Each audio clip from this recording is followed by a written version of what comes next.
We're getting ready to do Henry Hort. We've got an introduction. Redoing that.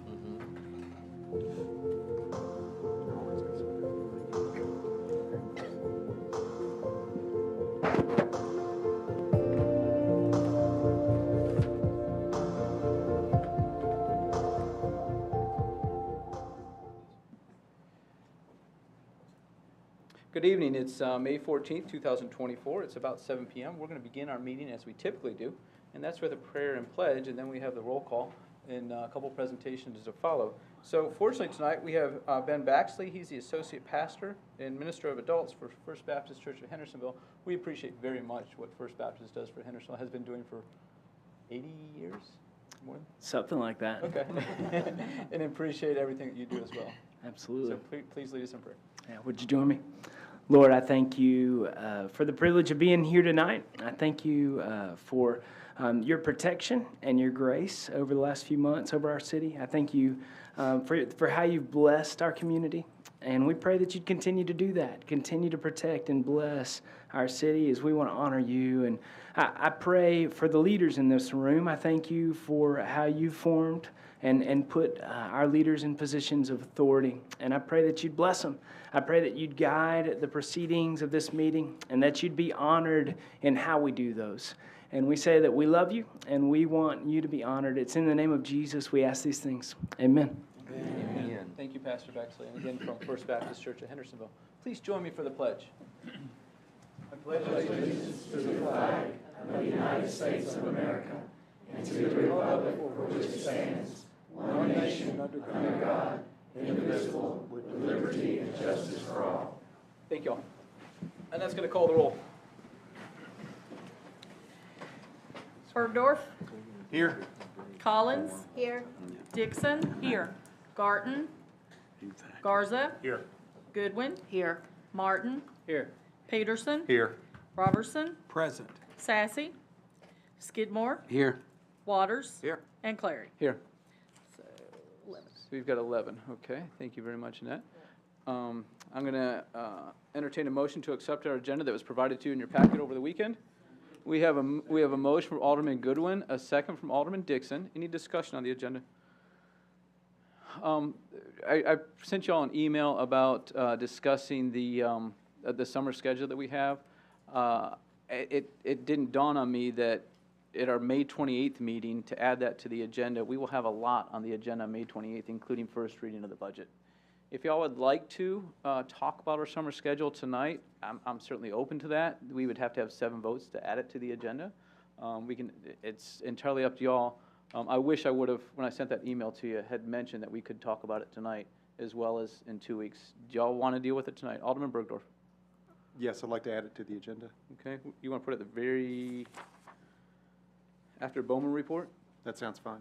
Okay, so we have a motion. I'll second. We have a second from Alderman Skidmore. Any discussion on that? Okay.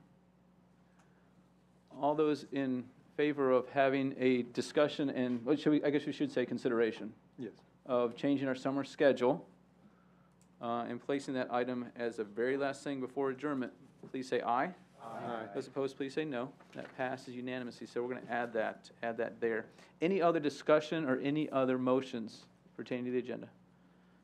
So at this point, we just have the one amendment. All those in favor of approving the agenda, please say aye. Aye. Those opposed, please say no. That passes unanimously. Now we're on to presentations. We have a couple.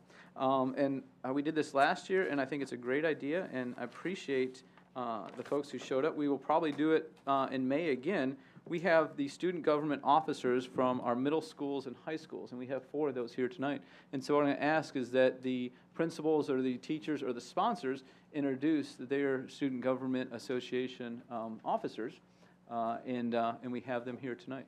So let's start with, why don't we start with Principal at Ellis Middle, Mr. Cripps. So I'm Adam Cripps, principal at Ellis Middle School. I appreciate the opportunity to be here this evening to share our leadership council team. Mayor Clary, would you like for them to come to the front or just stand where they are? Okay, all right. So at Ellis Middle School, we are divided into 4 houses. So we have House Accommodore, House Calidus, House Princeps, and House Viveos. And each house has a commander and a captain. The commander is the leader of the house. The captain is the student and community liaison. So I'm going to announce the commanders and captains of each house. So we'll start with House of Commodore, the house that I'm also in. And we'll ask Ava Sullivan to stand as the commander of House of Commodore, and Delaney Ireland to stand as the captain of a Commodore. Thank you. House Calidus, we have John Barrett as the commander, and also Dalton Cisco is the captain. Most of our commanders and captains are 8th graders, but we do have 2 6th graders who won their office, so we're excited to have them here, and Dalton is one of our 6th graders. For House Princeps, the commander, we have Knox Trumper. Knox is also a 6th grader. And then the captain of Princeps is Beckett Reynolds. And then for House Viveos, we have Eli Tubbs as the commander and Adelaide Calloway as the captain. All right, thank you.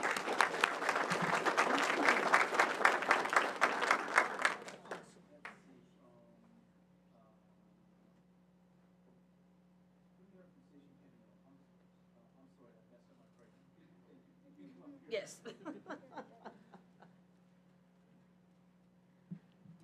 So my name's Carla Farrow. I'm a 7th grade social studies teacher at Station Camp Middle. And we brought 4 of our student council members here, so we appreciate that you all giving us the opportunity to share part of your meeting and to meet other schools and their representatives as well. So we have Peyton Burris, Emery Castle, Lillian Lee, and Callie Vroma.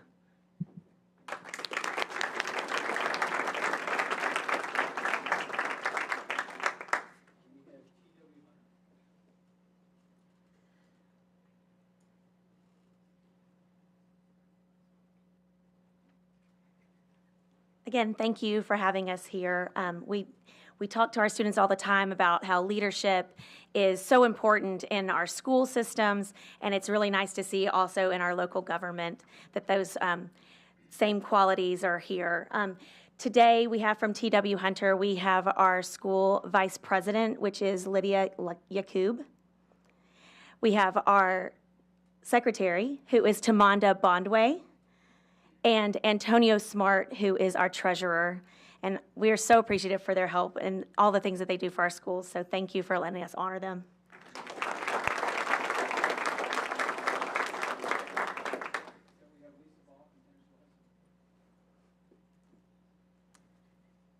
Hi, thank you so much for having us here tonight. Christy Brown and I both sponsor the Student Council at Hendersonville High School.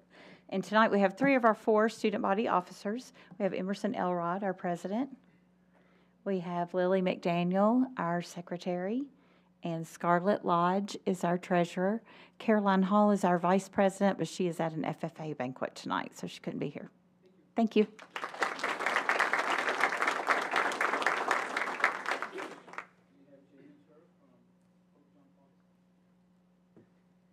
Thank you so much for having us.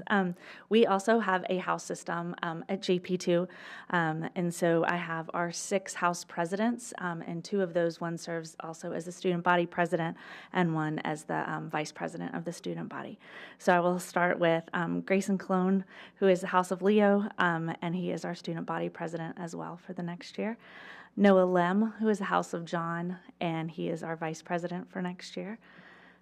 Connor Runyon, the House of Pius. John Lewis McLeod, the House of Peter. Izzy Holman, the House of Clement. And Genevieve Strickland, the House of Gregory.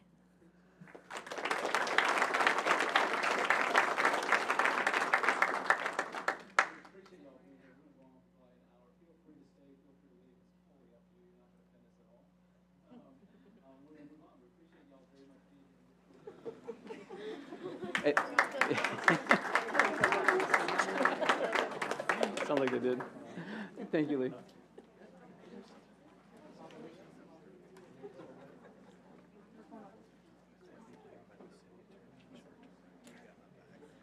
Absolutely. Okay. So we have a presentation from James Dunn.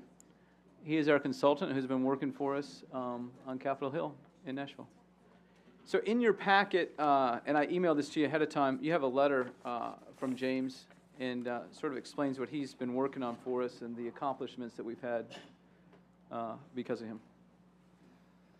Evening, everybody. James Dunn, as the mayor had said, there is something in your packet sort of outlining some of the activities that we have had before the General Assembly and other executive branch departments this year. Wanted to, and you can read that for yourself. Some of you I've met individually. Some of you I haven't met, but it's an honor and a privilege to be here. I'm a Sumner County-an myself. My wife and I are members at the Hendersonville First United Methodist Church, have been for some time, and she is a speech therapist at Station Camp Schools. I say all that to you to say, while the work that I do as a government relations specialist and a lawyer is particular to a lot of different interests, the interest here hits home. It's very important. I've known the mayor for a long time, Lance Ray, of course, counsel, and so it's been a real honor and a real privilege to serve this city, to serve you all, to serve this mayor, and to serve our larger constituency for Hendersonville.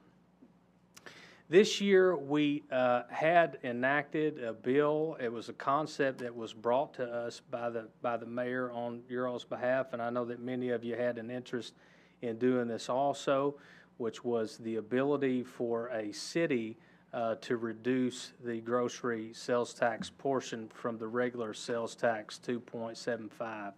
And so there was like a $499 million fiscal note on that, believe it or not, if every city in this state across all 95 counties were to reduce that in the entirety. But nevertheless, we got that done. It's permissive in nature.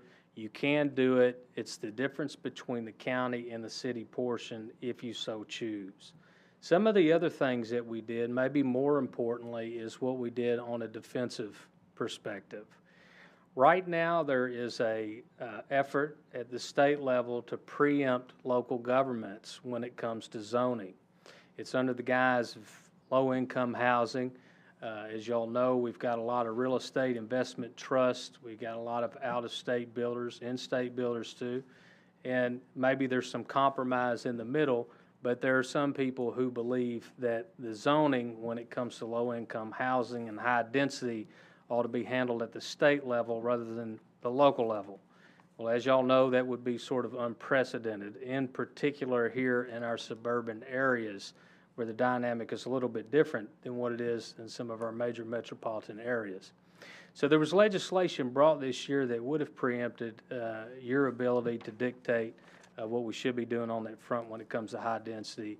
We actually stopped that legislation. That was a pretty good effort. That was at the direction of the mayor. We were able to work with the General Assembly, of which there are 99 members in the House, 33 in the Senate, to get that done. So there's a lot of things legislatively that we can do.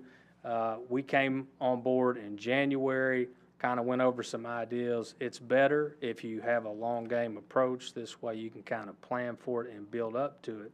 But beyond just legislative efforts, and perhaps more importantly, what a lot of people don't realize when you're doing government relations work, there's 23 executive branch departments in Tennessee, less agencies. And there's a number of reasons as to why it would be important to have somebody who has those relationships, who can bridge, who can help to navigate on behalf of a local government. We've talked a lot, and I know y'all debated a lot on Exit 8, which is a project that we have approved. We have the resources for that. We were able to meet with Commissioner Ely of the Department of Transportation directly. I know that the staff and people here at the City of Hendersonville are working hard to get that done. We still got more to do, I know, but it's in progress. Light synchronization, I know, is a big deal also. Some of that grant funding comes through TDOT. So be it economic development issues with ECD, be it issues perhaps with the governor's office, be it grant funding, all the various different kind of things that might benefit a local government, there are ways, in addition to legislation, that it's important to have those ongoing relationships and bridges with local officials. We also met with the comptroller, which is very important. You all know the comptroller has oversight of auditing and a number of other things. We were able to meet with Comptroller Mumpower directly and begin, I think, to further that relationship and I think that's important to the city as well. As I've outlined in that letter, I believe there's about 20 cities that have registered lobbyists. The closest one to you is Goodlettsville. And so they're all different in how they operate. But if you think about it, out of the 95 counties, there must be hundreds, I guess, of cities. And sometimes to cut through the noise, how many, sir? 400. There are over 400 cities. And you've got the municipal league. But the municipal league tends to be, not entirely, but heavily focused on our big four. Sometimes the needs in our suburban areas are a little bit different. So it was a real privilege and a real honor this year to help cut through some of the noise, to accomplish some of the things that we have. And I hope that we'll be able to continue that relationship going forward. Those resources were paid for out of the mayor's budget. It's been an absolute honor to serve, and hopefully we'll be able to continue to do that. That's the business of this committee, to, I think, approve resources or to put additional resources with that should you decide to do so. But wanted to be here today to talk about some of the things that we've accomplished, why it's important to have a lobbyist, who I am, and say thank you after all of that. So if there's any questions, Mayor, or however the procedure should move forward, I will open the floor, be on standby, whatever you guys need. So this is a presentation where we can ask questions. We can't make a decision unless we amend the agenda. Alderman Robertson. Thank you, Mayor. Mr. Dunn, thank you for your efforts at the legislature this year, lobbying on behalf of the city and its citizens. I'm pretty familiar with the role that you accomplished because I did that for an agency, and then after I retired, I worked 3 years on a national level in government relations. So I have two questions, and you may not know right off the top of your head, but there was a bill introduced, and I think it would have to change the Constitution that would give local municipal courts greater fining authority. I think right now the maximum fine for speeders, for multiple speeders that we can do is $50. And I think there was a bill to increase that to $1,000. Do you have a status on that? I'm happy to expound on that. You're 100% correct. Our current state constitution limits a municipality to not be able to levy a fine of more than $50. And in some cases, that's a real problem for y'all who are trying to enforce coding, for the fines that we have for various different things. For some people, $50 can just be a way of doing business. So obviously, you want more of a deterrent. That bill was brought by a member of Davidson County. It did not pass. But I think it's a conversation to continue to be had. And I also, while I'm up here, if you don't mind, Alderman, I also want to thank Leader Lambert, Speaker Pro Tem Farrell Hale, Representative Johnny Garrett, Representative William Slater. That group together has really been a force for us. They are anyway, but we have about 4,000 bills that go through the General Assembly every year, and sometimes it's keeping stuff at the forefront of attention. So it's a conversation probably to have, and I think at some point of time, if we were to continue, we probably need to bring in a delegation and do a circle up and kind of figure out what are some of those kinds of priorities and maybe come together and see what we can do. Yeah, I'm very interested in that. I don't know about the other board members, so maybe off the record we can talk about who were the opponents of that, and I can get an understanding of what forces are against that. The second comment I would like, and this is maybe for the mayor and for you, I think it's more important that we have regular communications with our delegation. There's so much that goes on in the state, so many resources that are available at the state. Right. Mayor, I think in the past we have had receptions or dinners for our legislative delegation. Can you give us any ideas of things that would help us facilitate a better relationship? I think we've got an excellent relationship with our delegation, but, what things that we do to help that? So one of the things that our law firm does is we have a political action committee, and we actually make contributions to folks in furtherance of their political and campaign activities. And so to meet with them and to be aware of what's going on and that sort of kind of thing, that's a little bit more political than the policy front, but it is a way that we stay engaged in a way that maybe you don't have to. But I do think, there's days on the Hill that we could piggyback on. I think we could start hosting a regular meeting with our leaders. I think that's important. I think you should so often. And I've been the district director for the congressman here. I was chief advisor to Leader William Lamberth. I worked for the Haslam administration doing legislative affairs for the Department of Military, Army and Air National Guard and team. I've done a lot of different things. But a lot of times in government, it's very easy, be it the federal level, the state level, or the local level, to get sort of in our own bubbles and get narrowly focused, and we're not thinking about how those things sort of work together. So I would commend you, Mr. Robertson. I think, Alderman, you're spot on. The more communication we have, the better, and not only with the state delegation, but also, I think, too, with Congressman Rose's office, with Senator Blackburn's office, with Senator Haggerty's office, because to your point, the grant funding is paramount. And then, of course, we've got the lake here, so the Corps of Engineers, all these other things, and oftentimes it takes local, state, and federal government kind of coming together with a grander vision and a grander plan. So to your question, to the point, I think we just start having a regular meeting. And I don't think it has to just be during the legislative year, because again, when we're talking about Exit 8, we're talking about these other things, there are ongoing issues. And the better prepared that our lawmakers can be when they go into session, which constitutionally is the second Tuesday of January every year, the better off we're all going to be. So that's part of the role, too, I think, of having a government relations professional, and I'm sure you would agree, is having somebody who can communicate on a regular basis for you. You can't be everywhere all the time. But I do think probably once or twice a year at least, there should be a greater group, or maybe there's a retreat or something, and folks kind of go out and have conversations. I think that would be helpful. Now, y'all know, due to sunshine law, when it comes to matters that two or more are going to deliberate on, of course, that has to be in an open forum. But there's other things that can be discussed that may not be specific city business where you have to vote on it, so to speak. And in that event, I think we would be okay. I would, however, defer to our city council. Although I'm a lawyer myself, I am not a lawyer for the city, and I wouldn't want to say or do anything that may run contrary to where he would be on the matter. Thank you. Thank you, Alderman Robertson. Alderman Goodwin. Yep. First, let me say thank you for what you've done for Hendersonville so far. After reading your letter, I did some of my own research and your background and everything, and I would like the board and the mayor to explore the options to put you on retainer or get a contract so we can have you year-round. I don't know what our next step is to do that, but I would like that to be considered in the budget. Okay, we can't sort of pass a motion or resolution at this point, but I'll talk to some of the rest of y'all, and as we consider our budget, that's something that I'll entertain, that's for sure.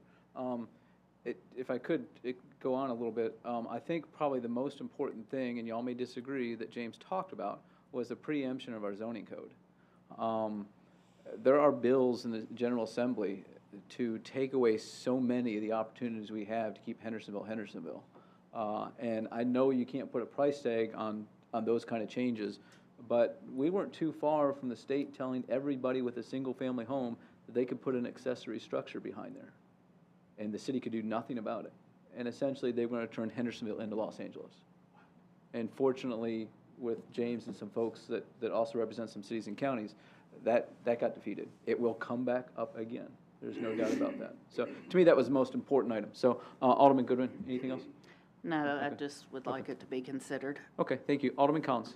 I've had a handful of people tell me that they didn't like this expense for the city because they felt like it was a duplication of what Forward Sumner does. And I wanted to give you an opportunity to speak to how your services are different than Forward Sumner. So when you do what I do, I've been appointed by the governor, You know, I mean, I know who our lawmakers are. I've worked with them closely. I've worked with a lot of our commissioners of the executive branch department. Sumner Forward is going to be focused on economic development. And there are scenarios where someone comes in and they want pilots or different things, tax incentives, and maybe they're working with ECD on a larger scale to get jobs here into the community. But that doesn't necessarily mean that Forward Sumner is the entity that is going to have those bridges with all of state government. The other thing is this. At the state level, I mean, I'm there all the time. I go to Nashville every day. And during session in particular, we're at the Capitol all the time. We're following what the legislative branch is doing whenever they are doing it. Ordinarily, they come in on Mondays. A lot of times they stay late. Tuesday, Wednesdays are committee days. Thursdays, they'll have floor session. As those bills pick up, that also picks up. But because we are close to Nashville and we're there every day, it's easier for us to have those regular meetings. There's also other agencies that are going on that are pertinent to local interest, like TASER on intergovernmental relations. Some of the funding board stuff that's done, the local government committee under the comptroller's office, which approves some of the water projects and different things.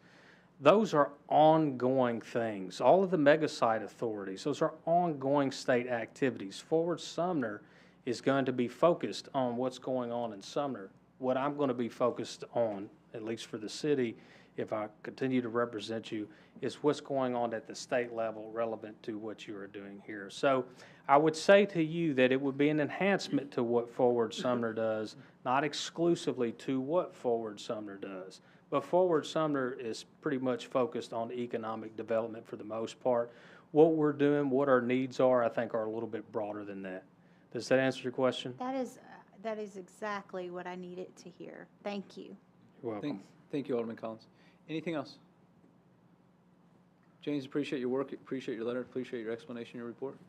Thank you, Mayor, and thank you, City Board of Mayor Aldermen. Appreciate you. We have no public hearings. I'm going to entertain a motion that we approve the minutes that were provided to you from April 23rd, 2024. We have a motion from Alderman Waters and a second from Alderman Peterson. Any discussion? Alderman Peterson, go ahead. I second that. Okay, thank you. So all those in favor of approving the minutes from April 23rd, 2024 that were provided to you, please say aye. Aye. Those opposed, please say no. That passes unanimously. Thank you. We have an abstention from Alderman Dixon. Okay. Next, we have citizen comments. Here we go. Speakers must identify themselves by name and address. Public comment shall be limited to 5 minutes per person, which time is not transferable to other speakers. All comments are to be directed to the presiding officer, not to the alderman, city staff, or other members of the public. Comments must address issues, not individuals or personalities. Personal attacks shall not be tolerated. Comments may support or oppose particular issues or measures, but the motives of those with differing views shall not be questioned or attacked. Malicious comments will not be allowed. Speeches for or against particular candidates running for public office shall not be allowed. Frank Pinson, Ashland Point.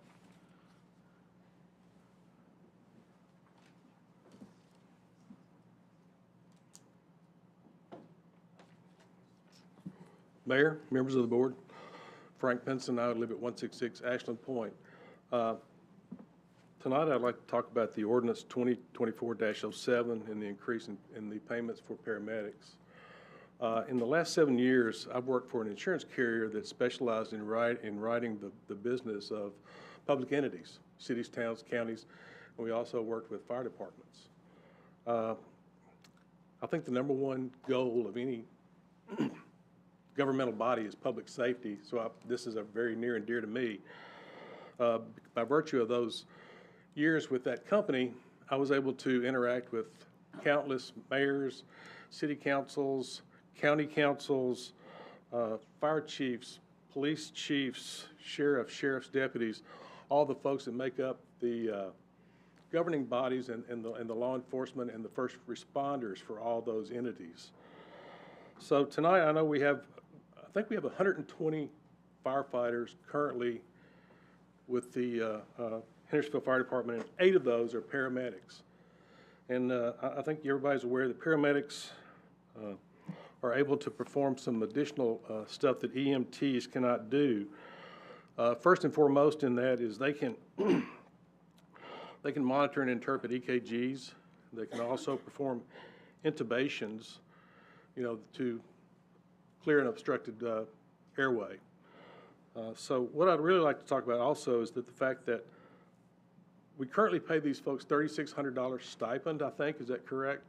And we would like to raise that up to $6,000. So we're talking about a annualized addition of $19,200. And the best I can tell, based on the budgetary numbers that I can find, that's a .0003 piece of that pie. As I mentioned to somebody the other day, I said, that's how much we pay for paper clips, isn't it? I'm not really sure about that, but I think so. A couple of other things that I found out while I was working with this insurance carrier. The 2 things that are most important to everybody that works in city government is finding qualified people, retaining those qualified people after you get them. And what you don't want to do is find those people, train them up, and then they go somewhere else. Training's expensive. Third thing I'd like to talk about a little bit is, and I'm sure you've all seen it, it's a work that was done by Chief Bush and his team. It's a strategic plan for 2023 through 2028. And there's the first, one of the things that they did was they got a great deal of input from citizens.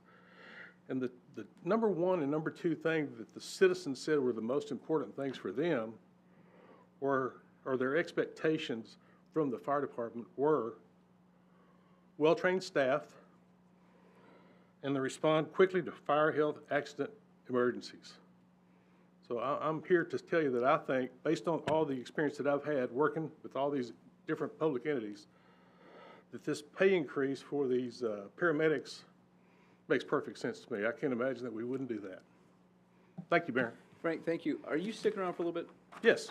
So when we get to this, we will have the opportunity to suspend the rules, and there might be, I suspect that one of us might have a question for you then. Sure, absolutely. Okay, appreciate that. Thank you.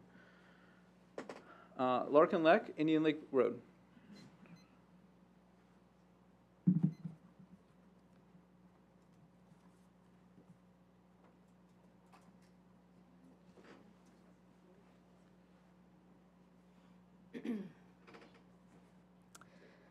Yes, please. Thank you. My name is Larkin Leck. I live at 545 Indian Lake Road.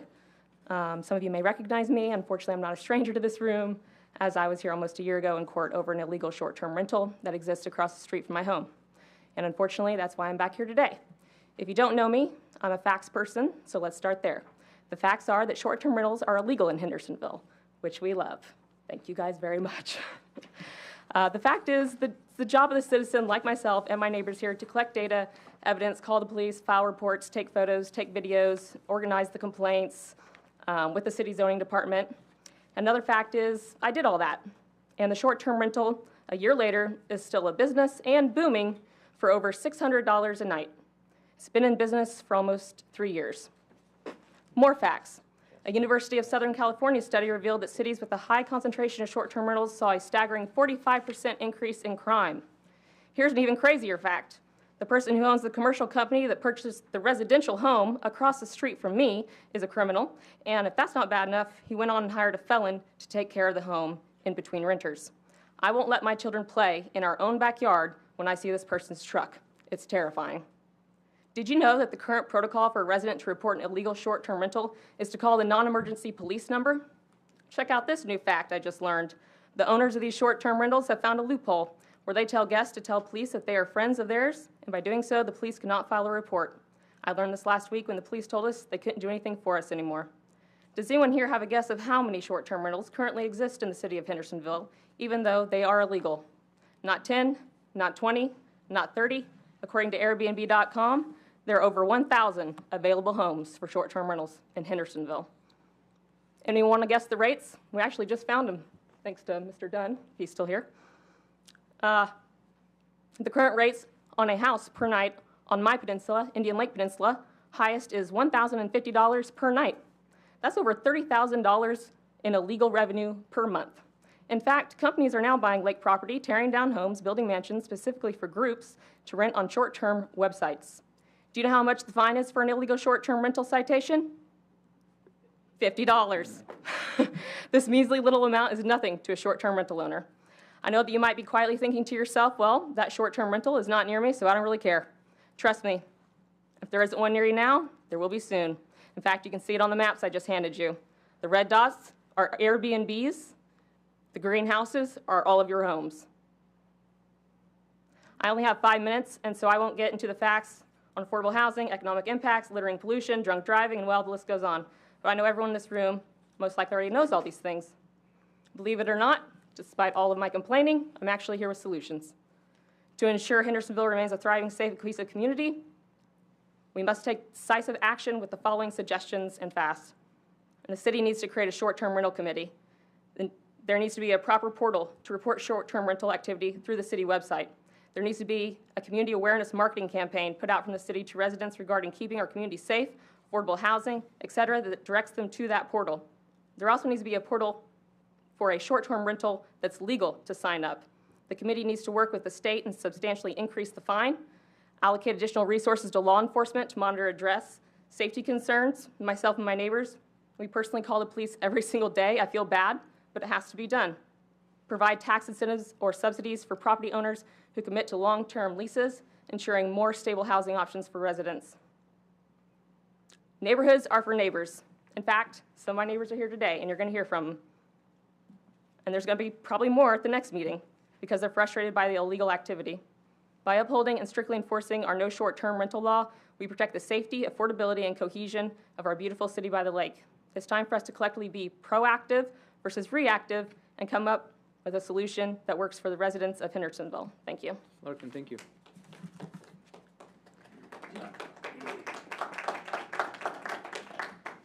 David Mooney, Cherry Grove Drive.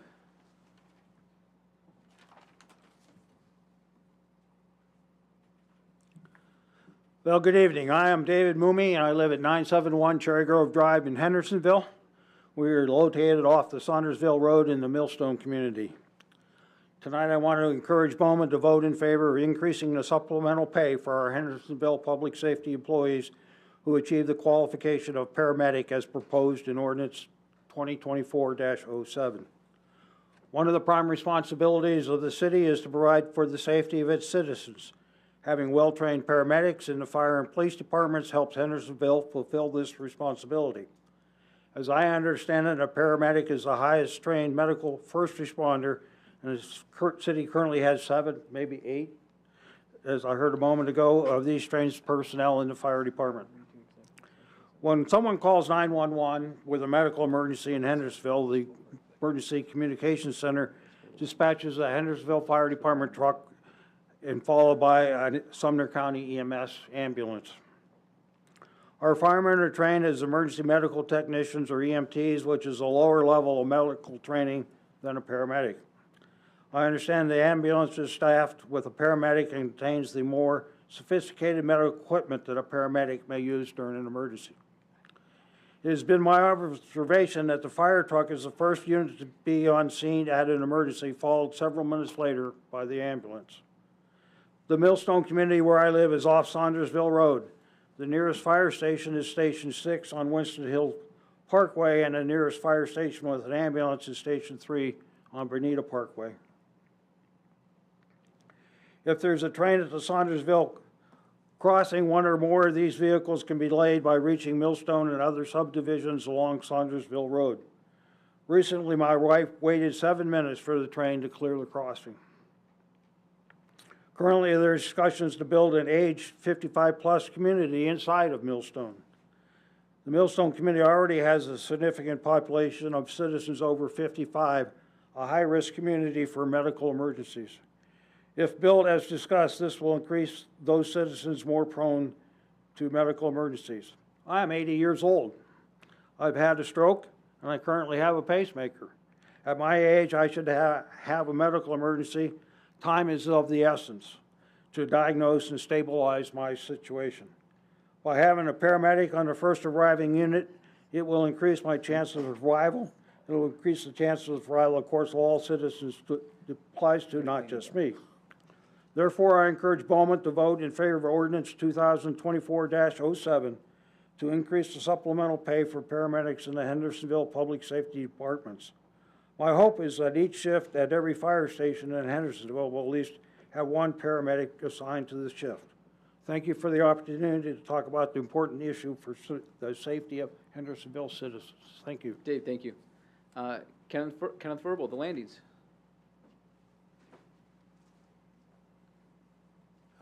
Kenneth L. Verbal, 110 The Landings, Hendersonville.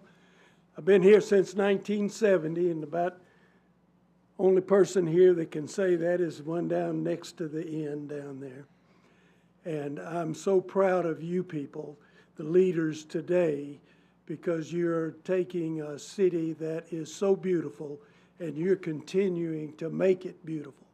We have a little problem of Airbnbs showing up in the city, and they can become very, very detrimental, especially in an area like Indian Lake Forest. Even though the Chief Miller's men can get down there fairly quickly, things can happen very rapidly, especially with children around. And that we've seen some fairly rowdy things happening. And there's others who actually, I live around the corner from it, so I don't have direct vision of it happening up into 1 and 2 o'clock in the morning, but there are people here who will testify to that. So I just wanted to thank everyone to giving us an opportunity to speak to you, and that's what I would like to do, is support these people. So thank you very much. Mr. Verbal, thank you. Bob Brown, Forest Retreat Road. He stepped out. Did he say he was coming back? I don't think so. Okay. Okay, thank you, Kay. John Wallace, Rain Tree Drive. I'm one of those citizens that'll testify what Ken was talking about, the noise complaints. I live at the end of the cove.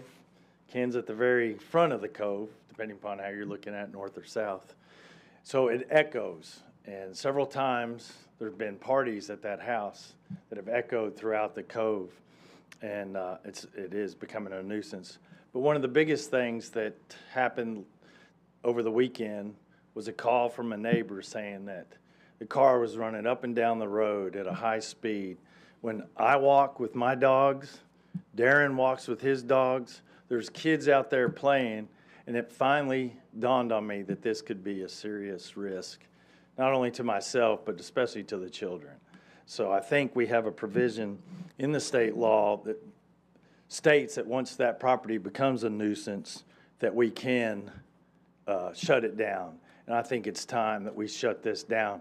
And like Larkin said, we do have, it was a felon. And it also states there's 5 provisions in the state law that state that if there's a sexual offender, felon, and the other 3 I could read, but I think you're familiar with them too. I know Lance is. And I appreciate James Dunn coming tonight and your comment, because that's exactly what needs to happen. The state does not need to overreach into our community and tell us that we can only have a $50 fine. On a $600 house, if he rents it out 300 times, that's minuscule compared to what it needs to be. So the other question I have is, why can't we tax it? You know, they have a hotel tax. Why can't we do that in lieu of a fine? So, and then I understand in my internet sleuthing today that Brentwood has an exclusion where they are exempt from short-term rentals.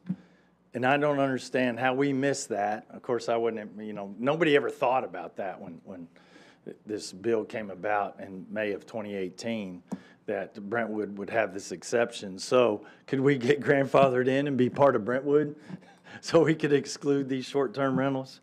No, and Chattanooga also has that same provision where only certain areas are allowed. So, I don't want them at all on my peninsula. They are kind of they're becoming a nuisance more and more. They had like 14 or 15 cars there one weekend, And, you know, when you have that many cars traveling up our quiet street, and it does become kind of a pain. So I do appreciate that we're not fighting City Hall, that we're working with City Hall. I know Lance has reached out to us, and I've heard from other people regarding that, and I appreciate the help that we're getting from our city council. Now we just have to take on the state. I think Larkin is ready to do that. Thank you. Thank you, John. We have nothing on our consent agenda.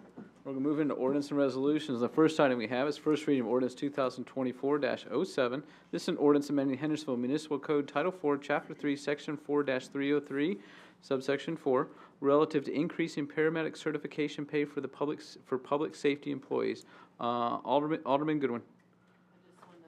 I need a motion. We have a motion from Alderman Collins and a second from Alderman Goodwin? Sure. Okay, I'm going to, go ahead, Alderman Goodwin. I just wanted to let the board know that this passed through public safety with a positive recommendation to the board.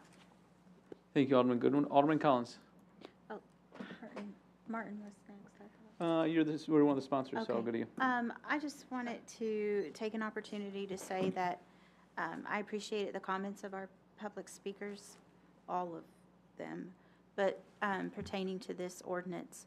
I think it does, some of the things they highlighted is that this really is what the people want. I've sensed that over the past few weeks just from, you know, being out and about and running into people and having people stop me, but also the reminder that it was part of our strategic plan that the fire department did really illustrates that people want well-trained professionals. Moving from an EMT, then you become an advanced EMT, and then a 2-year program to become a paramedic. Other things you could do with 2 years is achieve an associate's degree, move from an associate's degree to a bachelor's. If you have a bachelor's, you could get a master's degree. You could have no medical training and become an RN in 2 years' time. So this is a lot that we're asking of a firefighter to pursue this 2 years of additional training. And the reason that this came to my attention and made me really want for us to make it a goal to have more paramedics on staff is because of the issues Mr. Mooney was talking about with Saundersville Road, which happens to be in my ward. I think I get a disproportionate amount of phone calls about ambulances being delayed or the perception that they're delayed. I don't know what their response times are like. I just know that on average, their response times are 2 minutes higher than our fire department. So we have a 2-minute gap there where we have an opportunity to provide better services to our community. And if we have, it will take a while, because even if we said 2 years from now, we're going to double the amount of paramedics we have, well, that's just 16. So that doesn't get us to where there's a paramedic answering every call. And doubling something is a very aggressive goal. So it's going to take a while to accomplish. But the goal is, if we can have a paramedic arrive on the scene of your emergency, you receive better pre-hospital care, and then the patient has a better outcome. We're going to save people's lives by doing this, even though it's going to take us quite a while to accomplish the goal. And I will readily admit that I am not 100,000% confident that increasing the pay will be enough to move the needle and motivate our existing firefighters to become paramedics. But it's the tool that we have, and I think money motivates people, and paying them more will do it. Are there some who don't want the additional responsibility or aren't interested in the advanced medical training? I'm certain that there are, but I'm also pretty confident that there are many who would be motivated by the pay and decide to become paramedics. So I hope that everyone will support this measure as a means to saving lives of our citizens. Thank you. Alderman Collins, thank you. Alderman Martin. I love this ordinance, and I'd like to add my name to it. Without objection, we're going to add Alderman Martin. So now you could speak first. Without objection, we're going to add Alderman Martin's name as a sponsor. Alderman Robertson. I want to thank Alderman Collins for putting this in an ordinance format. The first time it was brought to the board, I didn't think it was procedurally correct. In changing our code, I think it is appropriate for an ordinance. That gives plenty of discussion. It puts everything in black and white. So I appreciate her bringing this in the proper format. Some people may have thought that I was against this because I spoke against it, but it was procedurally. I didn't think it was ready, or it was not proper, in the proper form. I will say this. I looked to add an amendment to this ordinance, tried hard, and even had the words for an amendment to this ordinance, because while this addresses a need of the city, in my humble opinion, it doesn't address the most pressing need in public safety. The most pressing need in public safety I think we have is last year our police department was $2,000 under budget because they couldn't hire enough police officers. And so I think that that is a more pressing need. However, our city attorney said that the language of this ordinance would not fit to expand it to a bonus for police officers. So I want to put the board on notice that during the budget discussions, I intend to make a motion to offer new police officers a $2,500 cash bonus to try to incentivize them. You know, we're talking about short-term rentals. Our police force is stretched. I mean, they're 10 people short.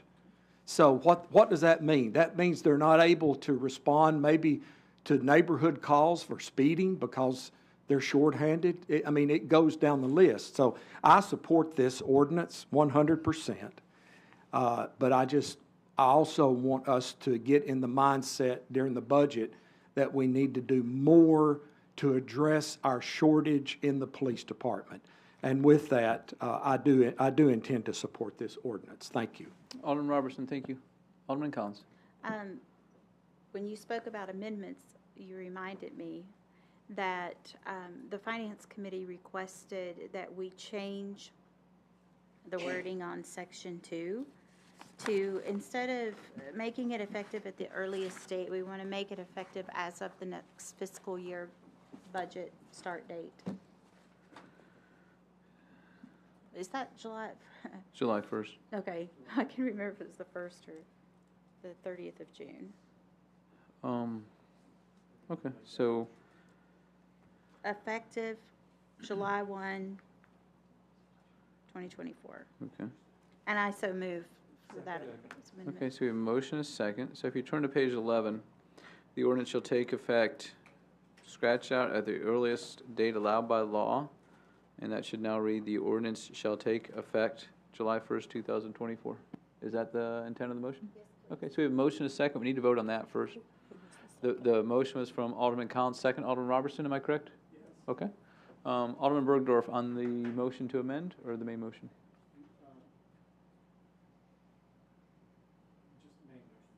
Okay, so we'll come back to you. Okay. Any discussion on this motion to amend? Okay. All those in favor of the motion to amend, please say aye. Aye. Those opposed, please say no. That passes unanimously. Thank you. Alderman Bergdorf. Thank you, Mayor. And Alderman Collins, thank you for bringing that up. That was going to be one of the things we discussed in finance, and it passed out of finance with that recommendation. Thank you again. Alderman Bergdorf, thank you.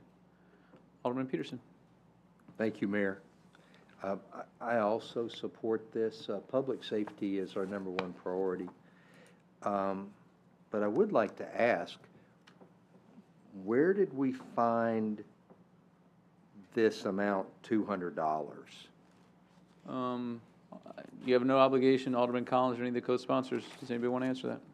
What, I don't. Yeah, so we're 200? paying we're paying $300 right now for trained paramedics, and your ordinance is to increase the pay to $500.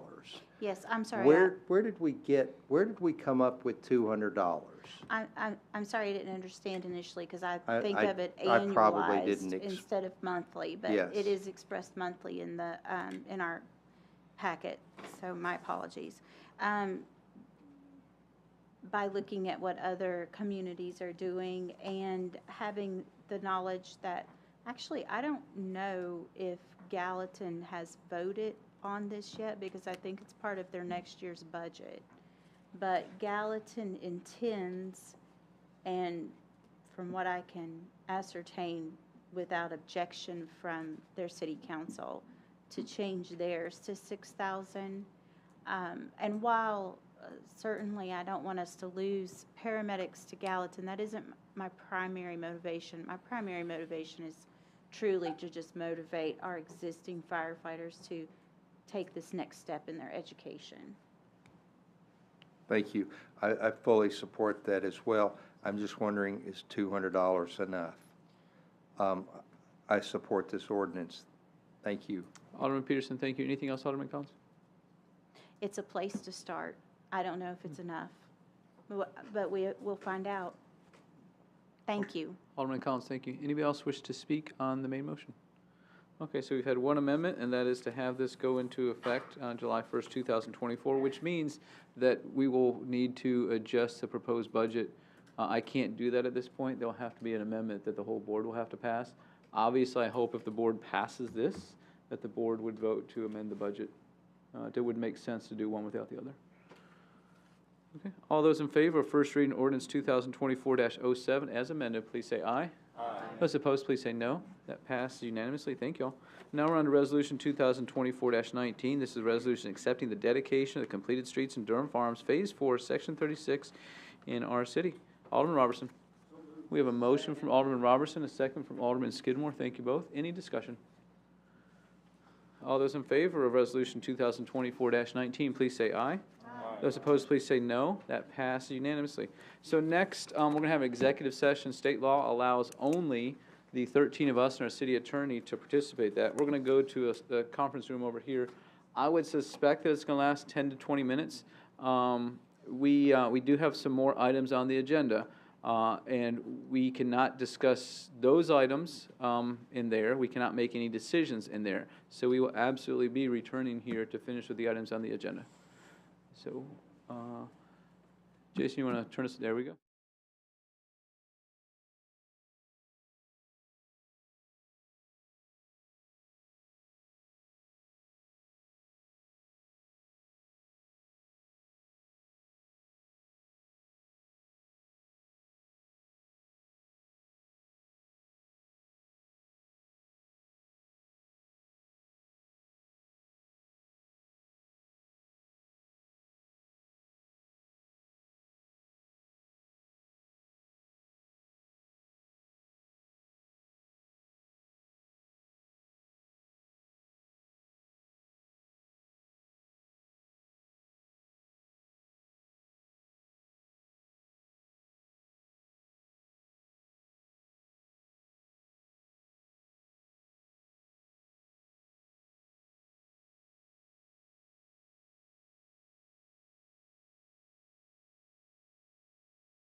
Okay, welcome back, y'all. Next, we have brief committee reports. General Committee, Chairman Peterson.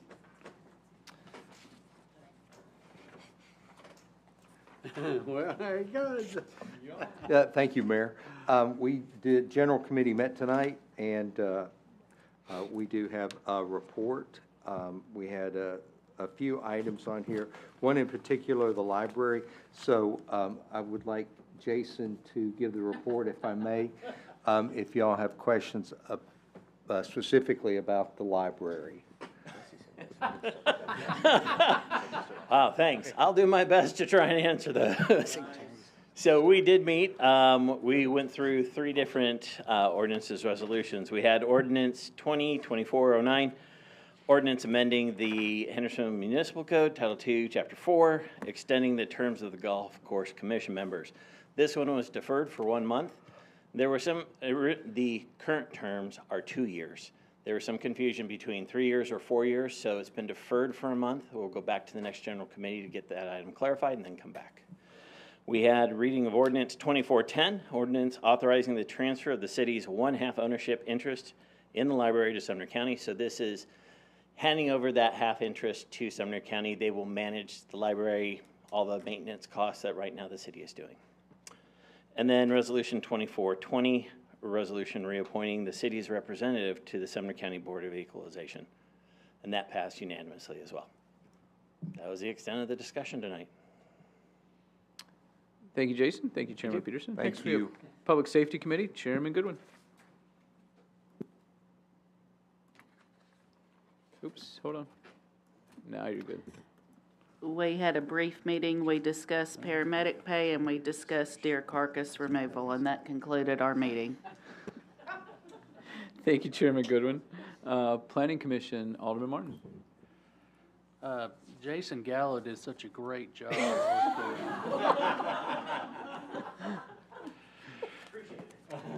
So we had a great meeting last week. We talked about the Cove at Old Hickory. It was a final plat. This is located at Hazelwood at Alyssa Drive. The final plat was accepted. We looked at the Grace Apostolic Church site plan. We approved that, which added the church to the general, allowed the church in the existing general commercial zoning. We looked at the Grace Place Ministry site plan. This is a project that we've already approved and we're excited about. They submitted their site plan and it was in conformance with what with their preliminary site plan, so that was approved to move ahead. Yeah. And then the Millstone, this is Phase 7, Section 2 of a larger planned development. That was approved. And Crowley Tool Office and Warehouse. That was a simple landscape buffer request from the 20-foot requirement down to 5. That was simple, so we approved that. And that was it. Thank you. Alderman Martin, thank you. Capital Projects Committee, Chairman Robertson. Thank you, Mayor. A little over a month ago, the Capital Projects Committee met, and we had a real interesting meeting. First of all, there's 2 objectives that the Capital Project Committee has. One is to ensure progress on capital projects. The second is to monitor project costs to ensure that they're on budget. Staff presented two reports to us, a strategic infrastructure plan. This has to do with ways to address traffic and traffic congestion. This is the discussion of new roads. 2 specific roads that were mentioned that I'll state was Stop 30 and also Sanders Ferry Road as roads needing to be improved. So there was a list of about 30 projects that the staff has identified. We got a long way to go. And so the staff recommended a process, and the process includes a public meeting. It includes another meeting of capital projects and then a discussion by BOMA to come up with the projects that we need to move forward. This is important because part of the half-penny sales tax increase, one leg of that stool was to increase infrastructure investments. And so I appreciate the staff bringing this forward. It's an extensive plan, and Mrs. Locke has a deck that she shared with us. If you would like that deck, I'm sure she would be glad to share it with you. But more to come on that. The second thing that she presented, and this is really as a result of us now being in, I guess, Tornado Alley, is an infrastructure resiliency plan. And that is steps that the staff believes that we need to take in investments that will help us to quickly recover from catastrophic natural events, floods, high winds, tornadoes. And so some of those items that are mentioned in that plan are in the mayor's budget, such as trucks for snow removal.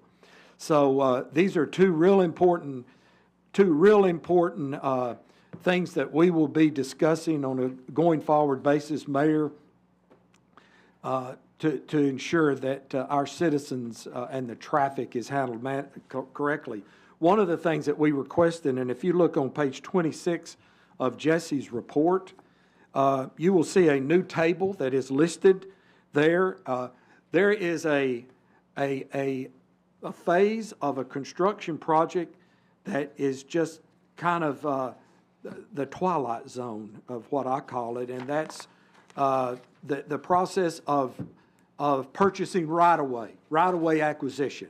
Sometimes it goes in there and it will languish for years and years because of the difficulty in purchasing properties, as we've heard, for these projects. So if you look at that table, capital projects right-of-way, it gives the 4 parts of a right-of-way process. And the one that is, to me, the most significant, of course, is the last one, and that's the offers.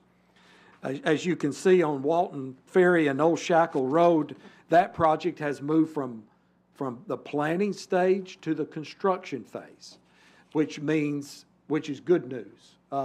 And I think they're going to let that for bids sometime late summer. So we're moving on that. But you can look at these offers and see where we stand. For example, the Durham Farms Roundabout, there's 5 properties that we have to purchase. We've purchased 3 of them so far. And until we purchase all the properties, we can't move forward. So I appreciate the staff giving this. This is a good tool for us to ensure that progress is being made. Mayor, that's all. And Chairman Robertson, thank you for that. Chairman Dixon, Finance Committee. Oh, you're not. Sorry about that. Now you are. Thank you, Mayor. We had a special call Finance Committee meeting yesterday, May 13th, with one objective, and that was to review the reading of Ordinance 2024-08, an ordinance of the City of Hendersonville, Tennessee, adopting the annual budget and tax rate for next fiscal year, 2025. This passed unanimously with no amendment, and will come to BOMA next BOMA meeting. And that's all I have. Chairman Dixon, thank you. Now we have our BOMA report from our COO, Jesse. Thank you, Mayor. If you have not had an opportunity to enjoy our new website, I encourage you to do that. I'm just going to point something out on the website. There is a section on our website on how to report an illegal short-term rental. So if you go to the top on how do I, where Jason was just at, it'll highlight. If you can see, if he's going to scroll right down there, there's how do I report a short-term rental. You can also click on that column on the left. If you click on that, Jason, it gives you a number here and some FAQs on it as well. I want to have Chief Jones come up and kind of talk about the process when a short-term rental gets called into the city. Is that on the website or Facebook? That's on the city's website. So first off, I want to thank the board and everybody here for approving our secondary codes enforcement officer's position that we recently implemented. The officer that was moved to that position That is, it kind of goes into what we're talking about tonight, but that is going to be their primary priority, is enforcement of short-term rentals. That doesn't mean that all of our other officers won't continue to do what they're doing already and do that. Got some interesting information from the speakers tonight, and I actually spoke to them out in the hall about some of the problems they were having. So one of the things, I think a lot of people, when they call in, they think they're contacting directly to HPD. They're not. I've already had one conversation with the ECC, and we got some things ironed out, but apparently I need to have another conversation with them about that. And I think it's just a matter of them understanding where we're at as a city on the short-term rentals and enforcing that. However, our codes enforcement officer is 100% going to be prioritizing the short-term rentals and the Airbnb stuff to make sure that those are getting enforced. We're going to start with some warning letters to some folks, and then from there we're going to move into citing those people into court, because obviously they get the letter, they know that they're not allowed to do that in Hendersonville. We've already been doing some of that. I just put in place a kind of a SOP today for our officers that specifically spells out to them so that everybody is on the same sheet of music as to how they're going to respond to these calls. I was telling Mr. Eckenroth, had one of our supervisors jump on the radio the other day. The ECC dispatched to the desk officer, and that's not how we're doing that. But the supervisor was very quick to get on there and override that, and told the dispatch center to make sure and send the sector car out there to that address to answer that call. And they will be writing reports. The little loophole that apparently they found, we're going to address that tomorrow. That was mentioned here earlier tonight. So we do have a plan in place. It's going to take a little bit of time to get some attention for these people, but we're definitely want our citizens to know that when they call, we're going to respond out there, and we have a very specific directive on how they're going to do that.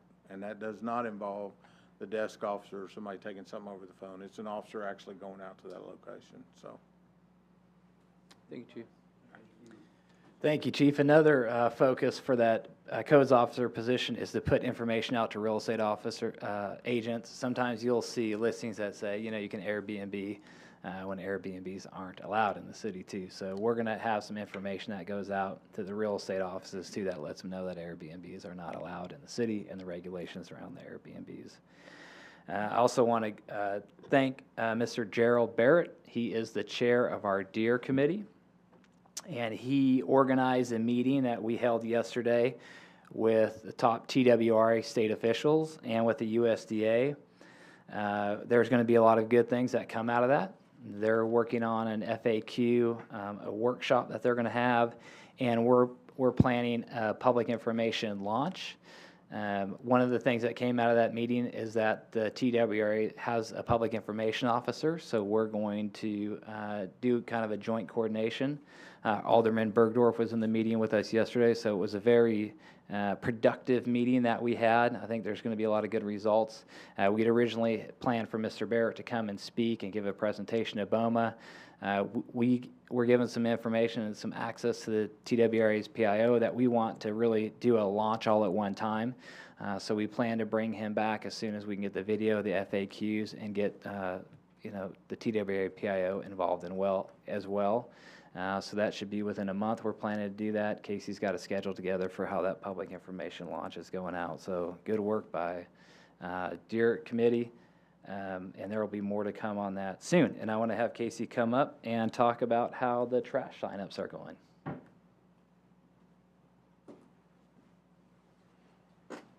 Thanks, Jesse. So we have had 2 mailed communications that have gone out. Residents have had the second mailed communication for a couple of weeks. We did get an influx of calls after that with people just kind of wanting some questions. We currently have around 400 of the medical waiver submissions so far. So we have been, encouraging residents to get those in by May 31st just to ensure that there's enough time to process those so that they will have seamless transition beginning July 1st. So we may get some more of those, hopefully not a huge influx, but we do expect that we'll get some more between now and May 31st. We have had, through Waste Pro, as of end of last week, around 170 folks sign up through WastePo for the add-on services. The majority of those are actually to just buy the cart with the cart special that they're offering us for the one-time purchase of the can. But they have had quite a few sign up to pay for backdoor as well as a second-day collection, which is interesting. They will be giving us weekly updates on what those sign-ups look like. I do imagine as we get closer to the May 31st deadline, we'll probably see some increases there as well. WastePro has another mailer that should be hitting mailboxes this week that just reminds all of residents what the add-on options are, reminds them of the deadline, the changes that are coming. And they also have tags that they are going to be putting on the cans of current people who are getting backdoor service. So our hope is that there is minimal issue of people saying they didn't know that this was coming and they didn't get a chance to sign up before May 31st so that they can have seamless service with July 1st. The most common FAQ we have gotten since this has been, do I have to get a new can? Do I have to buy a new can? I think people think that they do, and they do not. So if you're getting that question from your constituents, make sure they know they do not have to buy a new can. They can, it's a good deal, but they don't have to. They can keep using their own cans. Thank you, Casey. Okay. Oh, Alderman Robertson has a question. I bet you it's about trash. So what if a customer puts out more than 2 trash cans and 2 bags?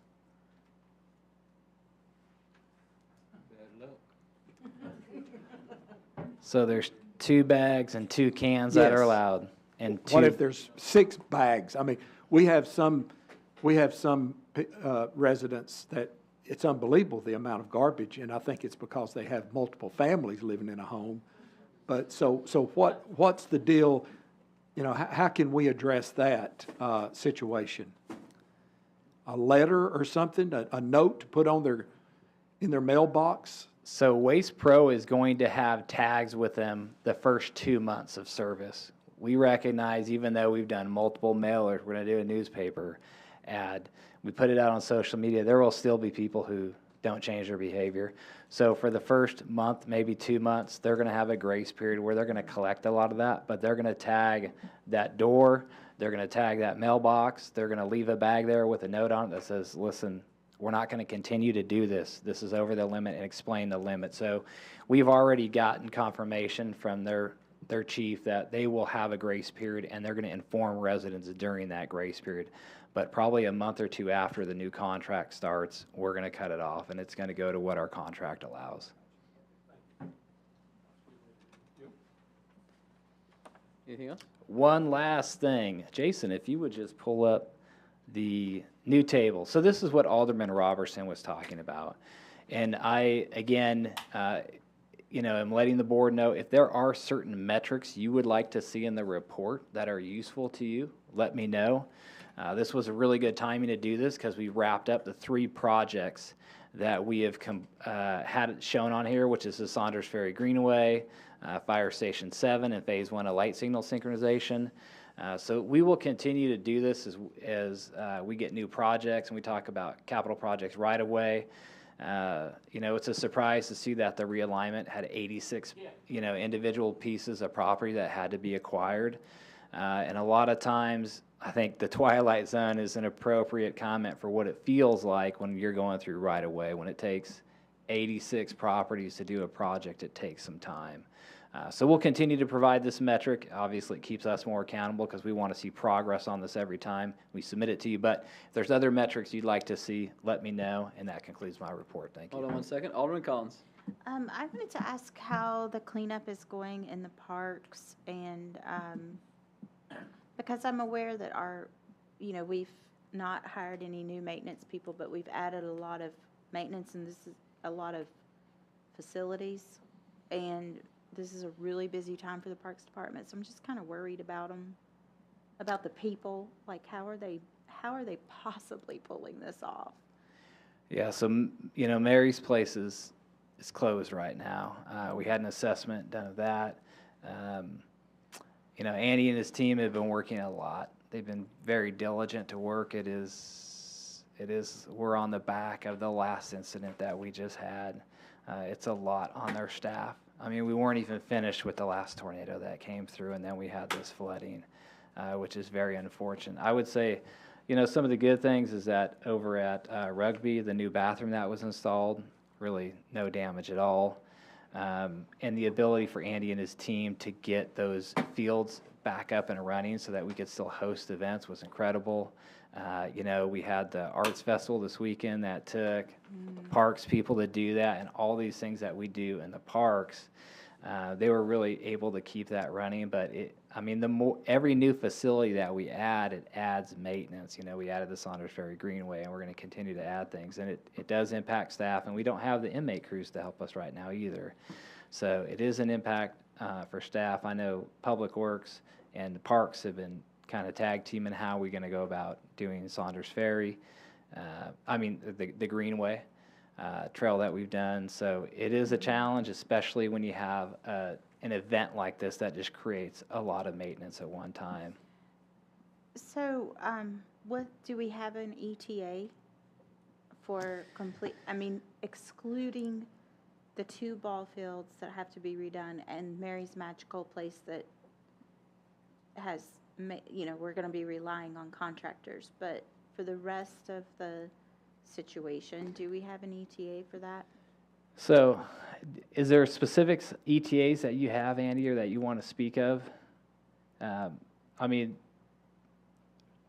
We still have insurance and FEMA going through these, and we're going to have a meeting with FEMA to talk about some of these things. Insurance, I know Andy's been out with the insurance team, but as far as specifics go, Andy would probably be better at that.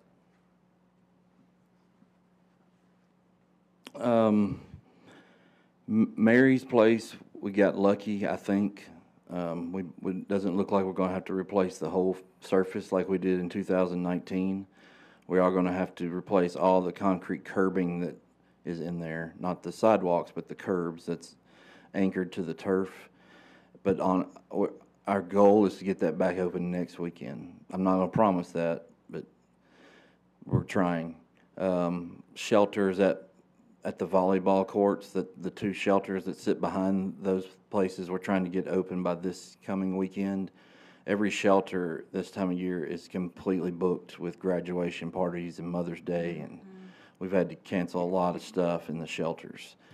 The 3 ball fields that are totally destroyed at Drake's Creek, we're going to try to do a temporary fix to get them back in the next month, hopefully, to get us through the summer. And then we'll have to, at strategic times, come in. It takes about 3 or 4 days at a time to renovate one of those infields. Honestly, I can't believe I'm about to say this, but this rain tonight I'm thankful for, because it maybe will help us wash off some sidewalks, and it's silt, and the way this flood was a little different. It wasn't rushing water. It came in and it sat for 2 days. So it's just nasty. Yeah. It's going to be a little bit before, like, we're going to contract out weed eating outside of the park, and like in the parks other than Drake's Creek, we're going to contract out the weed eating for the next month probably, so that we can strategically send our crews that would have had to go do that to clean, basically. I trust our guys to clean and get things ready like we expect it, and we'll just send one person to manage the weed eating crews. Is the clean team helping with the parks, or are they still? I would love for them to help with the parks. That's something I can. That seems appropriate to me. Personally. Be great. Thank you. Well, you mentioned about you're having people weed eat and help, like contractors. Do you need more than that for contractors? That's a loaded question right before our budget, but that's all we can do is have contractors right now. In a normal scenario, the inmate crews, which we would get 3 or 4 of a week for 30 hours each a week, that was our main weed eaters. And we had those, lost them, got them back, lost them again. So hopefully we can figure out a way to get those back. That's valuable labor. And there's places we can spray Roundup, and there's definitely places that we cannot. Particularly the new Greenway area, we can't go spraying that. That's right by the water. So and there's places along that Greenway where you're going to have to literally reach over a fence and hang a weed eater to to try and trim it. It's going to be a challenge, a very big challenge. But those things, we understand we can't just put everything on hold to clean up a flood. We have to like get people back in the park and clean up the flood and go do this other stuff. Okay. All good questions, Alderman Collins. Thank you. It just seems like too much. Yeah. Appreciate that, Andy. Jesse, anything else? I can't. That's it, thank you. Appreciate that. So last item we have on the agenda, other than adjournment, is to consider changes to our summer schedule. I put this in the email, but I can't cancel meetings. I can call special meetings. If we get in a situation where we cancel a meeting and something comes up, I could call one, and that has actually happened before while I've been here. Is we canceled a meeting on a specific date, and it turned out that we needed to have that meeting, so I was able to call that meeting. Last summer, I think this is correct, we canceled the meetings for the second meeting in June and the second meeting in July. And the reason that I suggest that we do this is because I don't want us to get to a situation where we have a meeting, we have some items, some weighty items come up, and we have 4 or 5 people missing. And certainly I don't think it would come to this, but we certainly don't want to get to where we don't have a quorum and we can't have business.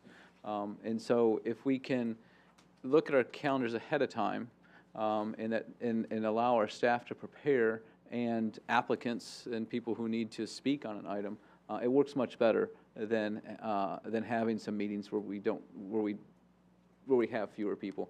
Obviously, we can do business if we only have 7, but certainly if we have an item that involves your ward, I'd like to have both aldermen here, and I think it's always better to have the discussion and input from all 13 in all parts of the city. So, like I said, last year we took off the second meeting of June and the second meeting of July. So I'll throw that out there and go ahead.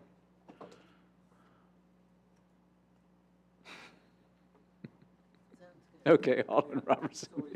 Budget, that has to be submitted by July the 1st. Yes. So, will we have everything done on the budget by June the 25th? You're saying that you. Yeah, when will we be finished with the budget? Second reading of the budget. That's up to us, but Tamara can remind us of what our schedule is. Yeah, as long as it's not deferred, it will be approved the second reading will be the first meeting in June. Yes. First meeting in June. June. Yep, as long as it's not deferred or pushed out any. So June 11th is okay. And if we get to where it gets deferred or something else comes up, I can call a special meeting. I'd like to not do that, but if we get an emergency situation. Okay. So we're looking at the 25th of June and the 23rd of July, correct? I think so. My only concern of that, Chairman Skidmore, is that means does that mean that Public Works Committee would not be meeting for 2 months in a row? No, what I would probably do is call a special meeting. Okay. All right. And I think that I've said this many times, is that I have, the chairman, they set their meetings and they cancel their meetings, not something that I do. Well, that's why I asked him. Okay. That's a good question, Joe, but that's what. Glad you caught that. That I would do. Same for finance, too. Okay.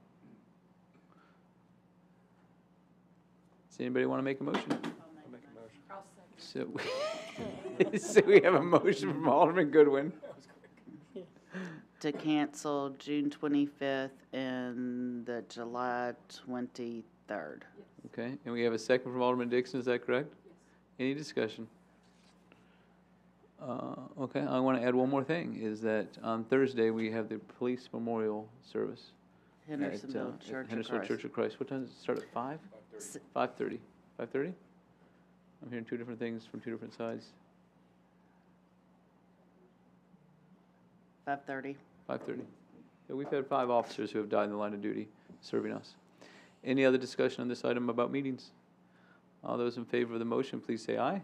Aye. Those opposed, please say no. That passed unanimously. Alderman Waters. We have a motion to adjourn from Alderman Waters, a second from a very loud Alderman Peterson. All those in favor of adjourning, please say aye. Aye. Those opposed say no. That passed unanimously. Thank you all. Y'all have a good